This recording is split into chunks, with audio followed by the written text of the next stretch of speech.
Doctor, radio ಸಮನಾಗಿ ಕಾರ್ಯನಿರ್ವಹಿಸುತ್ತಿಲ್ಲ. ಗ್ರೌಂಡಿನೊಡನೆ ಸಂಪರ್ಕ ಬೆಳೆಸಲು ಸಾಧ್ಯವಾಗುತ್ತಿಲ್ಲ. ಎಲ್ಲಾದರೂ ಹೇಗಾದರೂ ಇಳಿಯೋಣವೆಂದರೆ ಈ ಕತ್ತಲೆಯಲ್ಲಿ ಏನೂ ಕಾಣಿಸ್ತಾ ಇಲ್ಲವಲ್ಲ. ವಿಮಾನದ ಪೈಲಟ್ ನುಡಿದನು. ಇದು ನಮ್ಮ ಪ್ರದೇಶವೇ, ವೈರಿಗಳ ಪ್ರದೇಶವೇ ಎಂದು ಕೂಡ ಗೊತ್ತಾಗ್ತಾ ಇಲ್ಲ. ಹೇಗಾದರೂ ನೆಲ ಮುಟ್ಟಿದರೆ ಸಾಕಾಗಿತ್ತು ಎನ್ನುತ್ತಾ ರಾಹೀಲ್ ತನ್ನ ಕೈಯಲ್ಲಿದ್ದ ಔಷಧ ಮತ್ತು ತುರ್ತು ಪರಿಸ್ಥಿತಿಗೆ ಬೇಕಾದ ಶಸ್ತ್ರಚಿಕಿತ್ಸಾ ಸಾಮಾನುಗಳ ಪೆಟ್ಟಿಗೆಯನ್ನು ಇನ್ನಷ್ಟು ಭದ್ರವಾಗಿ ಹಿಡಿದುಕೊಂಡನು. ಅಷ್ಟರಲ್ಲಿ ವಿಮಾನ ಭಯಂಕರ ಶಬ್ದದೊಡನೆ ಸ್ಫೋಟಿಸಿ ನೂರಾರು ಹೋಳುಗಳಾಗಿ ಚದುರಿಬಿತ್ತು. ನೀರಿನಾಳದಲ್ಲಿ ಎಚ್ಚರಗೊಂಡ ಡಾಕ್ಟರ್ ರಾಹೀಲ್ ಕಷ್ಟಪಟ್ಟು ಮೇಲೆ ಬಂದನು. ಒಂದು ಕಾಲನ್ನು ಅಲುಗಿಸಲಾಗದಿದ್ದರೂ ಹೇಗೋ ಈಜತೊಡಗಿದನು. ತಾನು ತೀರದ ಕಡೆಗೆ ಹೋಗುತ್ತಿದ್ದೇನೆಯೇ ಅಥವಾ ಸಾಗರದ ಕಡೆಗೆ ಹೋಗುತ್ತಿದ್ದೇನೆಯೇ ಗೊತ್ತಾಗುತ್ತಿರಲಿಲ್ಲ. ಸೈನಿಕ ಉಡುಪಿನಲ್ಲಿ ಈಜಲು ಬಹಳ ತೊಂದರೆಯಾಗುತ್ತಿತ್ತು. ಬಹಳ ಹೊತ್ತು ಈಜಿ ಕೈ ಸೋತು ಇನ್ನೇನು ಮುಳುಗುವುದೇ ಎಂದು ಹತಾಶೆಯಿಂದ ಕೊನೆಯ ಬಾರಿ ತಲೆ ಎತ್ತಿದಾಗ ಕಣ್ಣು ಕೋರೈಸುವ ಮಿಂಚೊಂದು ಮಿಂಚಿ ಸಮೀಪದಲ್ಲೇ ತೀರವಿರುವುದನ್ನು ಪರಿಚಯಿಸಿತು. ಕಿವಿಗಡ ಚಿಕ್ಕುವ ಗುಡುಗೊಂದು ಹಿಂಬಾಲಿಸಿತು.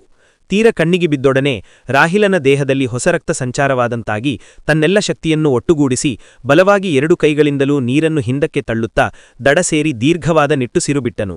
ದಡ ಸೇರಿಯಾಯಿತು. ಆದರೆ ಈ ನೆಲ ಯಾರಿಗೆ ಸೇರಿದ್ದು? ತನ್ನನ್ನು ಹಿಡಿದು ಕೊಲ್ಲುವವರಿಗೋ ಅಥವಾ ತನ್ನನ್ನು ಬದುಕಿಸಿ ರಕ್ಷಣೆ ನೀಡುವವರಿಗೋ?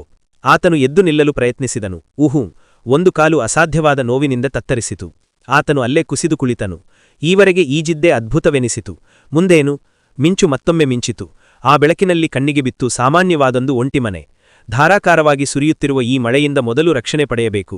ಮುರಿದು ಹೋದ ಕಾಲಿನ ಆರೈಕೆಯಾಗಬೇಕು. ಆತನು ಕತ್ತಲಲ್ಲೇ ತೆವಳತೊಡಗಿದನು. ಒಂದಷ್ಟು ದೂರ ಚಲಿಸಿದ್ದನೋ ಇಲ್ಲವೋ ಮಹಿಳೆಯೊಬ್ಬಳ ಆರ್ತನಾದ ಆ ಮಳೆಯ ಶಬ್ದವನ್ನು ಭೇದಿಸಿ ಆತನ ಕಿವಿಯೊಳಗೆ ನುಗ್ಗಿತು. ಆತನು ಬೆಚ್ಚಿದನು.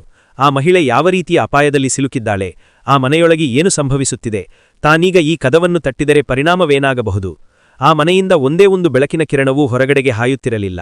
ಗಡಿಪ್ರದೇಶದಲ್ಲಿ ವಿಮಾನ ದಾಳಿಯಿಂದ ರಕ್ಷಣೆ ಪಡೆಯಲು ಬ್ಲ್ಯಾಕ್ಔಟ್ ನಿಯಮ ಪಾಲಿಸಲಾಗುತ್ತಿದೆ.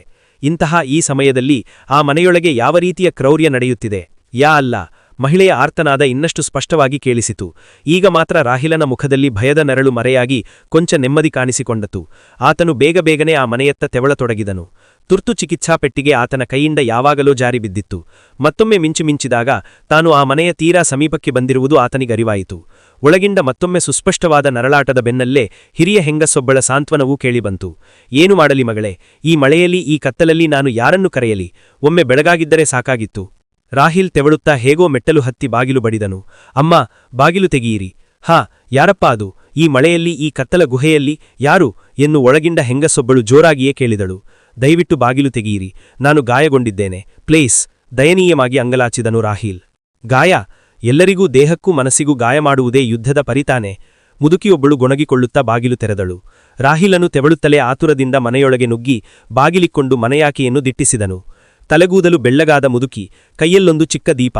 ದೀಪದ ಬೆಳಕು ಹೊರಬೀಳದಂತೆ ಒಂದು ಭಾಗಕ್ಕೆ ಕಾಗದವನ್ನು ಅಂಟಿಸಲಾಗಿತ್ತು.